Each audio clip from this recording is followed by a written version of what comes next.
Entering the Mayo Experience. Mayo Experience. Mayo Experience. Mayo Experience.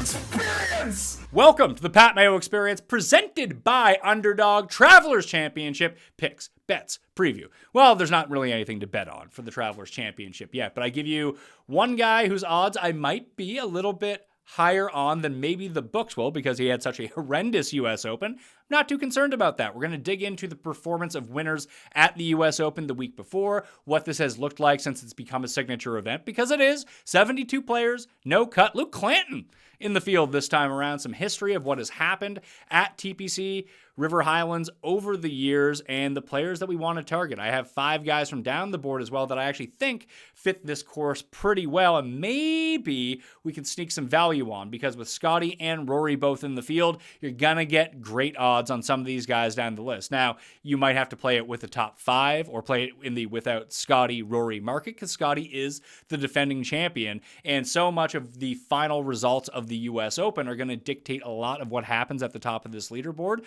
For example, Rory sneaking himself through the cut line will just inherently damage his odds, whatever he does this weekend at the U.S. Open. Had he have missed the cut, you might have got a little bit of a break on his number. Now that he's made the weekend, he still has the potential to backdoor top 10, or even win with one nuclear round. I don't think that's going to happen. I'm recording this before anyone really tees off of significance of the third round of the U.S. Open. But that's where we're at right now. I need you to smash the like. I need you to sub to the channel. Leave an audio rating and review. PXG's off as a sponsor on this show, but I did get them. I used it too. I revealed this on the Cut Sweat show. I'm going to be giving away a PXG Black Ops driver right after the Open Championship. You can get yourself in there right now by, if you give me who your early long shot favorite is down in the comment section on YouTube right now, or you leave the rating and review on Apple and Spotify, or you just share this around, sub to the channel, all those different ways will get you access into that draw. Who doesn't want a brand new driver?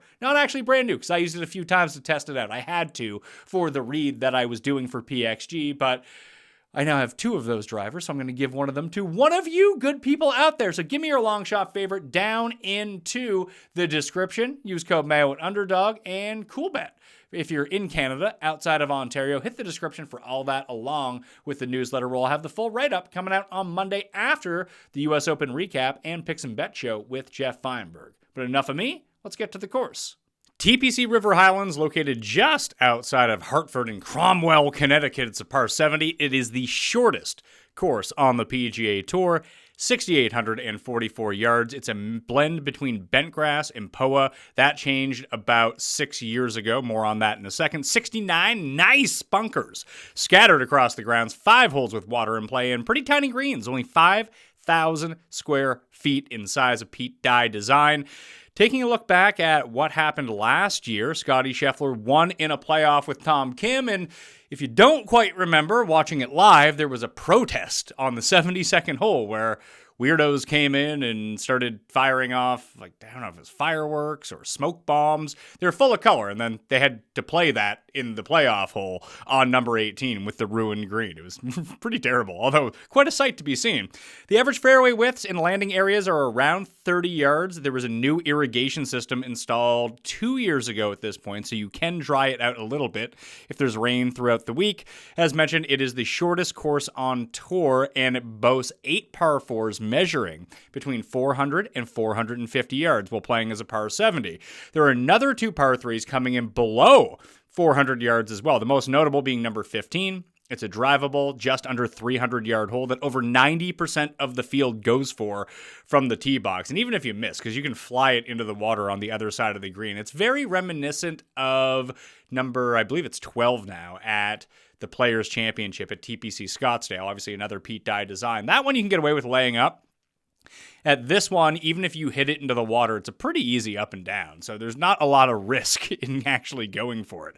Because of its minuscule length, TPC River Highlands does open the door to almost any style of player. That's how you get a Dustin Johnson, Brennan Todd final pairing, along with Bubba Watson winning one year and then Chez Reavie winning the following season. Looking back at the top 5 finishers over the past 7 years, it's clear regardless of driving distance, its approach and its putting, those are the 2 most important factors at the top of the leaderboard. It's a case with most birdie fests that off the tee has been twice as important as around the green, and approach way more than that because players are hitting almost 70% of fairways and almost 70% of greens in regulation.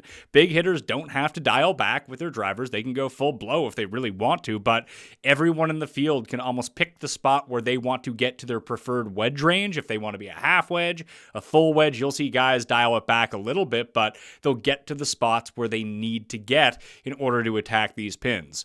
Looking at the plotting on some of the approach distances from fantasynational.com, you'll see the plurality of iron shots come from 175 and in. That is the opposite of almost every other course on tour. Pebble Beach, maybe, but at least there are still some lengthy-ish par 4s and the par 5s. There's 4 of them across the ground, so you will have some of those over 200 approach shots. You're just not going to get that many of those this week. I mentioned 6 years ago, the greens were reconstructed. They used to be pure bent grass, and they were really slow. Now that they're mixed with POA, they've actually sped them up, so they do run on the faster side of things over the past 6 years since that change was made. And while this is a Pete Dye track, there's been considerable crossover at the top of the leaderboard of this and the Valspar Championship, Riviera, and Phoenix over the years. It could have just been that a lot of the better players who played in those events actually made the trip to play TPC River Highlands. I'm not disputing that fact, but there's a lot in there, and it's just beyond Bubba Watson. Paul Casey had success at all three. Dustin Johnson, Kevin Streelman, Jordan Spieth have won the Valspar and Travelers in their career. I'm not entirely sure why it is. Maybe it's a shot shaping issue, but there's a lot of players in the field who just experience a lot of success at those three courses in particular, and it's not like everyone is playing the Travelers Championship every single year. So if we take a look over at the scorecard from Fantasy National right now, you'll see, like, if we just sort by yardage, it's just a lot of short par 4s on the go, and all of them are pretty easy. Let's see, number 16 is a difficult. Let's see what the most difficult ones are. Now, 3 of the par 3s actually are 3 of the 6 most difficult holes on the course. The average distance for those par 3s is 189 yards. The 2 par 3s on the front 9 are 2 of the 6 toughest. So you can see you have number 5 is 223 yards. That plays over par. And number 8 is 202 yards. That also plays slightly over par. Not that much. Not a lot of birdies being made, but there are, let's see here. We sort by birdie percentage. We got 1, 2, 3, 4, 5, 6, 7, 8 holes on this course with a birdie percentage of 18, birdie or better percentage, of 18% or higher. You can even see the eagle percentages up there. There are 3 feasible eagle holes on this course. The easiest being number 13, the 523-yard par 5. Then actually it is that short par 4, just under 300 yards, a 1.5% eagle rate. And then number 6 is a par 5, 574 yards. The entire field cannot get there into. It'll be a 3-shot hole, or at least a close enough, maybe a 2.5 shot hole for a lot of players, but only a 1.1% eagle rate on that. So guys aren't really pin seeking. Very high birdie percentage on all of those, all over 35%. The par 4s have an average distance of 416 yards. The 3 hardest holes on the course are all par 4s, 2 of them coming on the back 9. Number 17 has a 5% double or worse rate. So you can see number 4, number 10, and number 17 are the 3 most difficult holes on the course. And 17 is not even a long hole. It just ends up making big numbers. It is the most doubled or worst hole on the course by a pretty significant margin. Number 10 is number 2 at 2.6%, with number 5 and a 17% bogey rate. Number 4 generates a bogey or worse over a quarter of the time for the field against a 10% birdie rate. So if we're looking at a DFS streak this week, statistically speaking, you're 48.9% more likely to string together 3 under par scores going back to front, holes 18, 1, and 2, than you are 9, 10, and 11, only because number 10 is the second hardest hole on the course. If we look at the routing, you can see number 9 gives up around 20% birdie rate. So if you can sneak away, you can be one of the 11% of the field who can make birdie on number 10. You're actually in really nice position because 9 and 11 aren't that difficult, but 10 kind of blows it up for you. Where if you circle back around, you can see that you have a 17% birdie rate for number 18. Then you get 1 and 2. Number 1 is 16.5, 25.1 for number 2. But you also get number 17 in there. And while it is the most often doubled or worst hole on the course, it also still gives up around 16% birdie rate as well. You're not really concerned about the double rate if you're trying to play for a streak. You're trying to play for a birdie streak here. So you can go 17, 18, 1 or 18, 1, 2 on the wraparound, but 10 has to factor in if you're starting on the front, and it being the second hardest hole on the course, it's just a little bit more difficult. Now, but it's done in a different way. Like 17 is the third most difficult. That's because of the wild double or worse rate of the hole with, I said, a quarter of the field. Actually, what's that, 17? Actually, even there, it's you just make big numbers on it. And if you're making a birdie, that's not going to happen anyway. But it's the birdie rate. You have 16% versus 11% with the other ones wrapped around. So that's the way that I would play it. And we'll even see if these guys end up starting around that way anyway. I mentioned the top 5 finishers a little bit earlier on. You can see an even more pronounced, I guess around the green is catching up. 0.34 strokes per round. 0.15, they're just not all that valuable. But you can see stroke per round on approach, stroke per round on putting. Like wedges and putting. That's how you're going to dial yourself in. Don't blow up on those longer par 3s. So maybe even proximity from beyond 200 yards or strokes gained from beyond 200 yards is a good way to think about it, because you have those longer par 3s, which can eat you up. And then you have the 2 approaches on the par 5s, although one of them with the right rollout might actually be less than 200 yards, which is kind of crazy to think about. Top 10 finishers. Driving means a little bit more as opposed to approach amongst the top 10 finishers, but the higher you get up the board, the more approach and putting end up factoring itself out. Putting especially. If you come with a bad putter this week, it's going to be incredibly difficult to win. There's that average plotting distribution. You can see 20% of strokes come from 150 to 175, almost 20% again from 125 to 150. All of these ranges are higher than 175 to 200, so you see a big drop off. Everything leading up, as I said, guys are going to get to their preferred range, and then boom, down the list is where they're going to be, and only 22% from 200 plus. No cut this week, as mentioned. Driving accuracy, 68%. Greens and regulation, 68%. Scrambling, 59%. Just don't miss the greens, and you're not going to give yourself a world of hurt here. And you can see the average driving distance a little bit lower. There is water on 5 of the holes, but just you don't need to go full bore here off the tee. And the average green and regulation proximity to the hole is a little bit lower than your standard PGA Tour event. So that is where I'm looking at for all of those. We take a look at what has happened at this course over the past few years. Obviously, it's a no-cut event now. It wasn't always a no-cut event. You got Scotty over Tom Kim in a playoff. Tom Kim not in the field this week because he has not qualified for being in all of these elevated events. That's what happens when you finish outside of the top 50 in the FedEx Cup standings. And even to take a look at the strokes gained numbers from a year ago, the top 6 in approach for the week all cashed. Top 15 paychecks. You had Hoagie, Tom Kim, Lowry, Sungjae, Tommy, and Scotty. And realistically, of the top 6, only Tommy finished outside of the top 10. You had first, second, and both guys who tied for third inside the top 5 of strokes gained approach. Just overall tee to green, Tom Kim and Scotty. It's just Scotty putted a little bit better, and then it was Hoagie. And Hoagie lost strokes around the green. So really just ball striking in general, but ball striking with your wedge play. Ludwig and Brian Harman lit it up. Brian Harman has had some good run at this tournament over the years, honestly. And he's played pretty well at Pete Dye courses. I'm trying to think of how... Let's go back and take a look at this. So Scotty wins last year. How did he finish at the U.S. Open the week before? I believe he was T47 at Pinehurst last year. I could be wrong about that. He was T41. And most of that was just putting related. He still gained 9.2 strokes tee to green at the U.S. Open the week before. And this was shifted to being...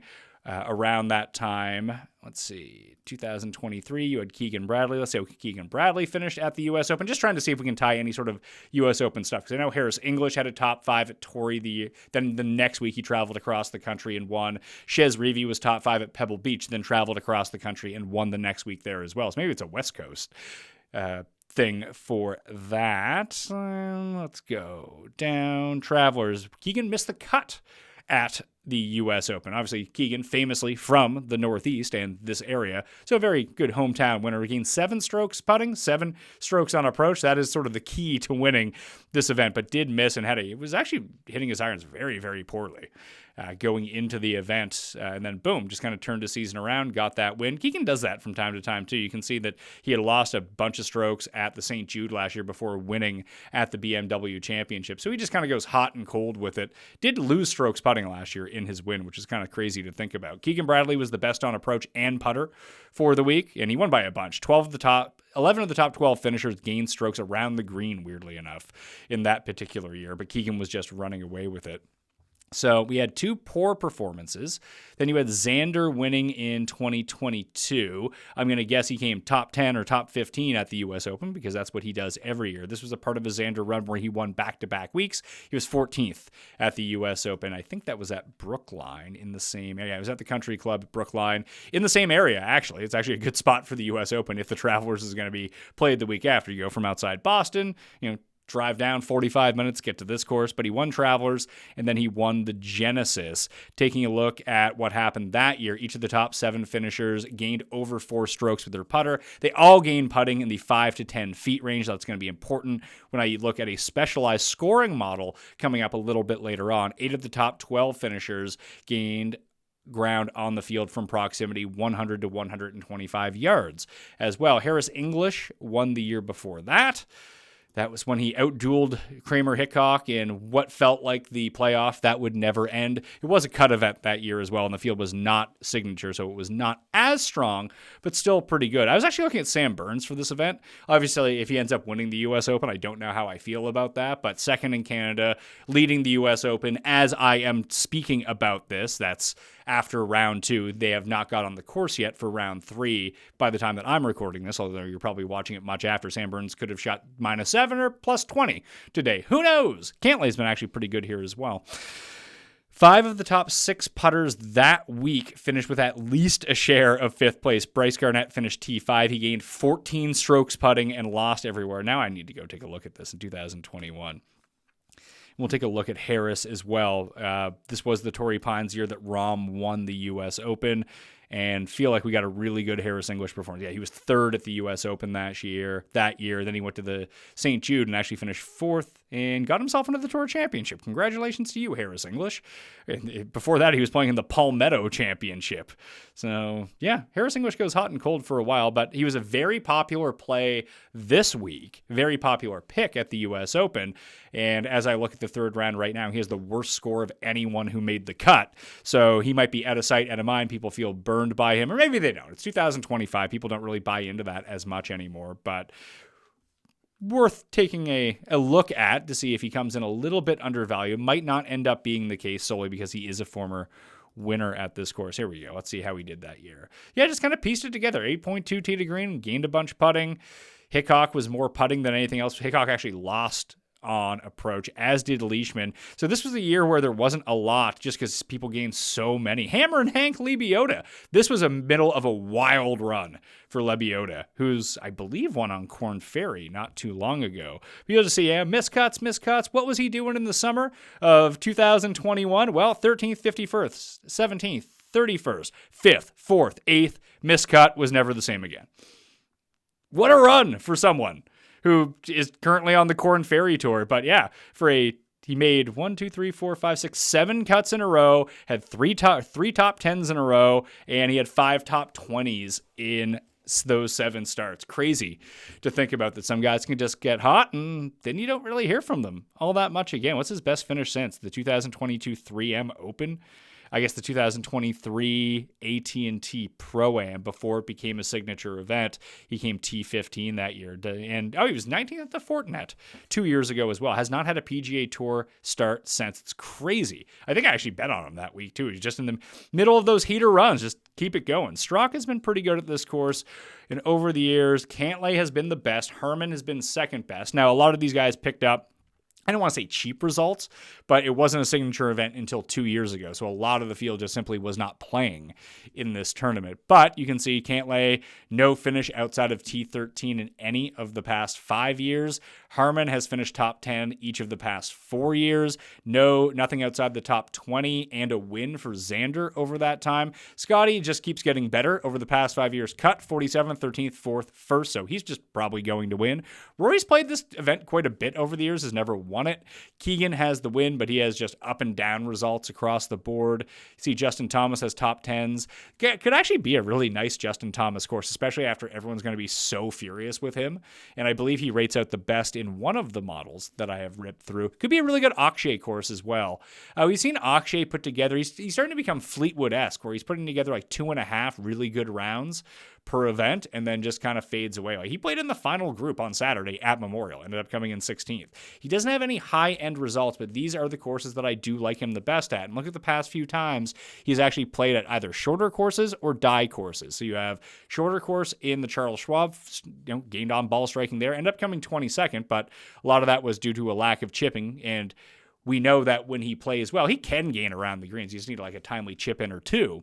But around the green is not his strong suit. But gained on approach at a shorter course. Heritage, another die shorter course. 6.6 strokes on approach.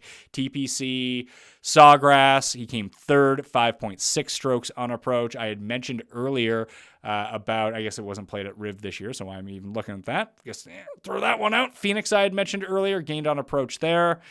And then, I mean, to go back to last year, he was just gaining strokes everywhere. At the Travelers last year, had these greens figured out in his first start. Gained almost 5 strokes putting and 3.5 off the tee. Did not do that well on his approach play, but the approach play continues to be pretty good for him. It's up and down. It's boom or bust.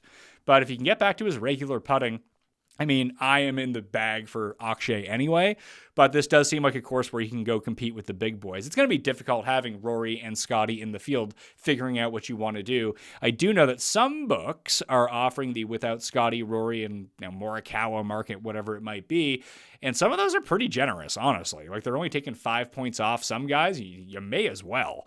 And then you just get to live with the sense that, hey, my guy can come in third and still win this outright bet for me at 80-1, whatever it might be. Should be a good Straka course as well, coming off the miscut and dashing everyone's hopes and dreams for him at the U.S. Open. Still like him for Portrush. If you got a cool bet right now, you hit the description. You can opt into that Cabot giveaway if you live in Canada outside of Ontario, and you get a deposit bonus with the code down there.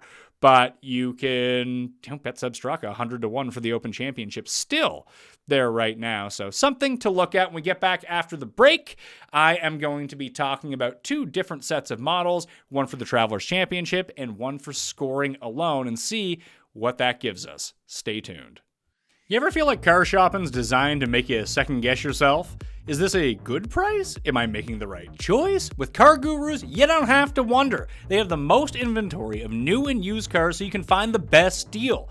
And with unbiased deal ratings, price drop alerts, and in-depth vehicle reviews, you'll make the decision you can feel great about, because a big deal should never feel like a big risk. With over 4 million listings, CarGurus has more car listings than any other major online automotive marketplace in the US, so you can find that best deal. And it's no wonder SimilarWeb's estimated traffic data shows CarGurus is the #1 most visited car shopping site. Buy or sell your next car today with CarGurus at CarGurus.com. Go to CarGurus.com to make sure that your big deal is the best deal. That's CarGurus.com. CarGurus.com. I want you to think about 2 things. 1, what makes your father special? Number 2, what makes all fathers the same?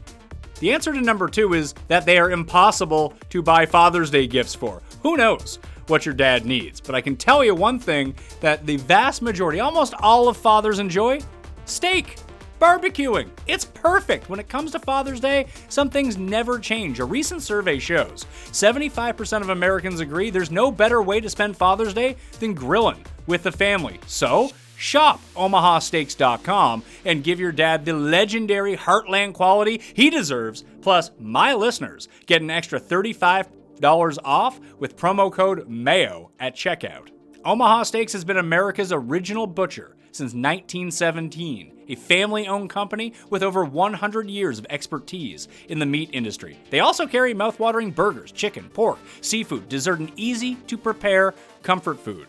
This Father's Day, give Dad the world's best steak experience with Omaha Steaks. Visit omahasteaks.com for a guaranteed perfect gifts that deliver legendary quality. For an extra $35 off, use promo code MAYO at checkout. That's omahasteaks.com and an extra $35 off with promo code MAYO at checkout. See site for details.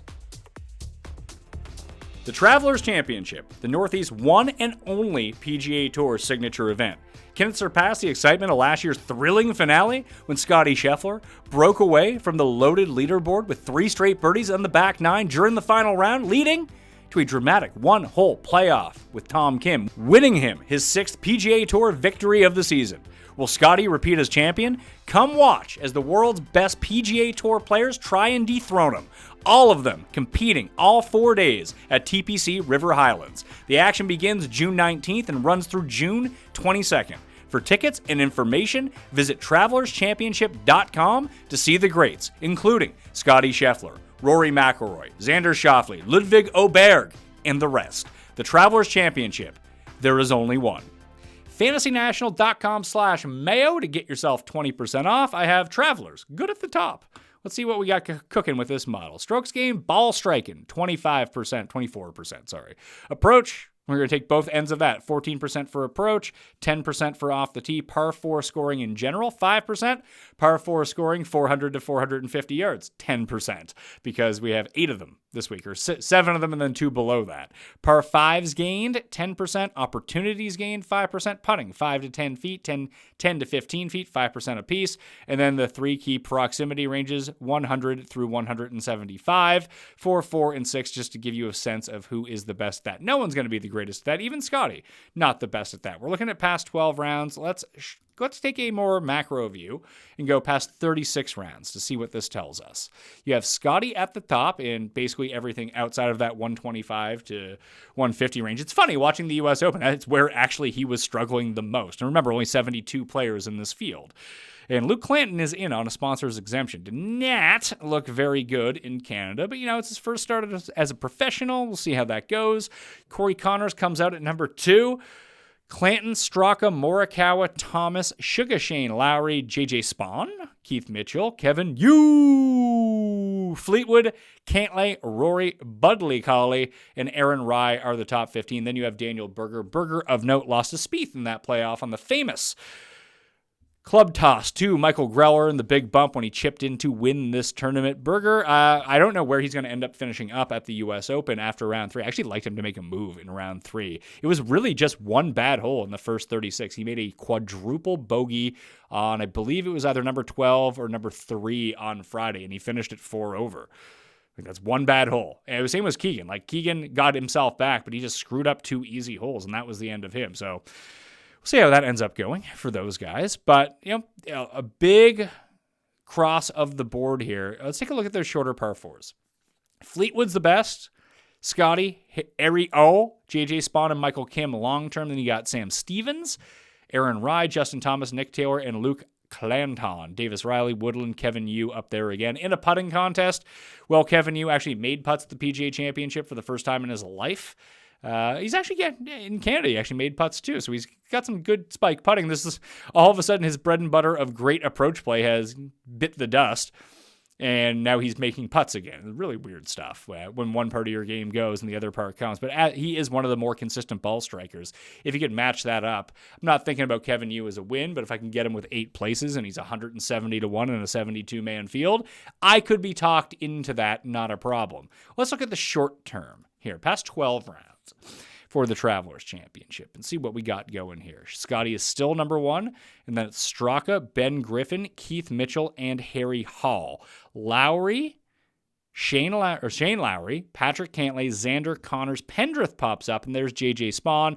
Then you're into Tommy, Bud, Keegan, Berger, and Fox once again. So we see, Robert McIntyre has played these shorter par 70s really, really well. I have no idea how he has done at this course in particular. I didn't see his name pop up, but he's probably only played it once in his career. I would guess that would be last year because he would have won Canada, then got himself in. He was 16th a year ago with minus 4.4 on approach, but the putting around the green and off the tee were pretty good. He has gained in 4 straight. I don't know what the U.S. Open numbers are right now off the top of my head, but decent performances.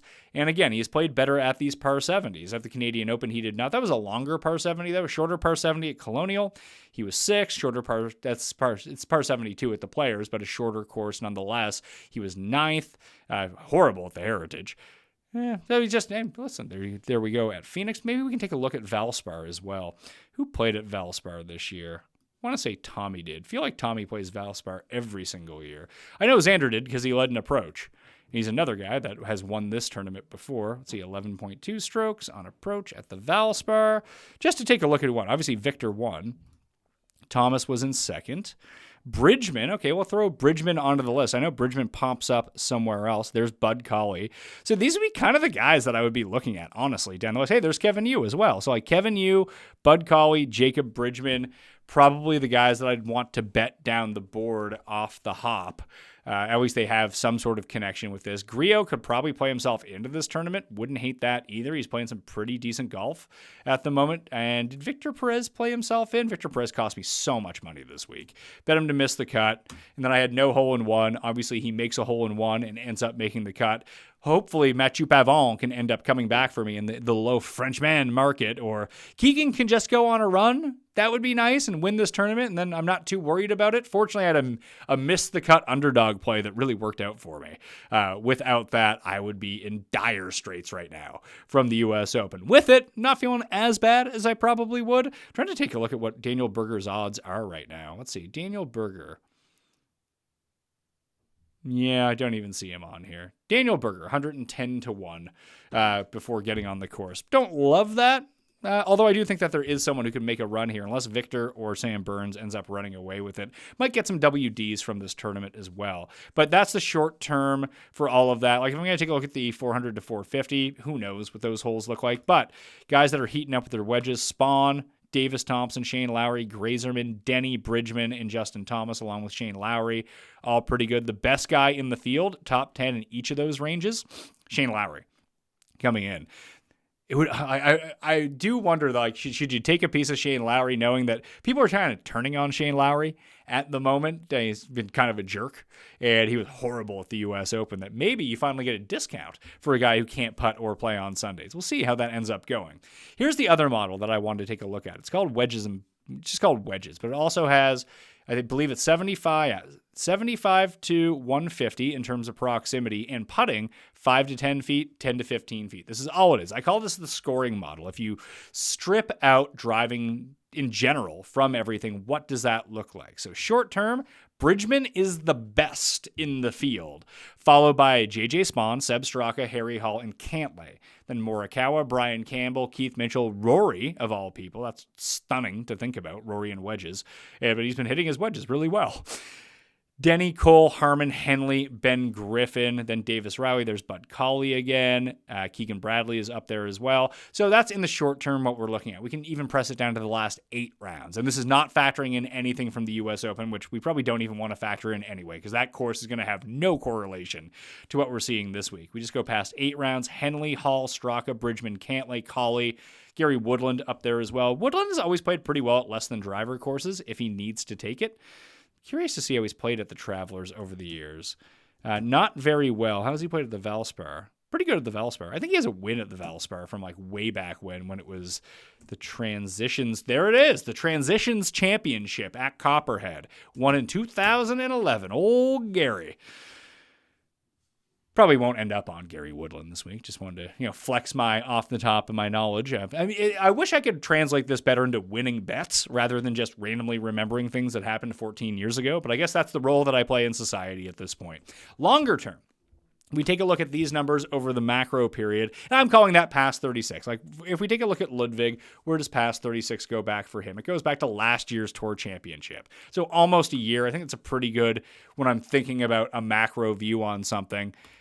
Now, it's Thomas, Colley, Henley. Any model that doesn't have Scotty at the top is somewhat fugazi, but we'll roll with it for this. He's still number 7 in it, and it's only because that 125 to 150 range. It's funny that there are people who are doing better than him just because he's down there in one of those.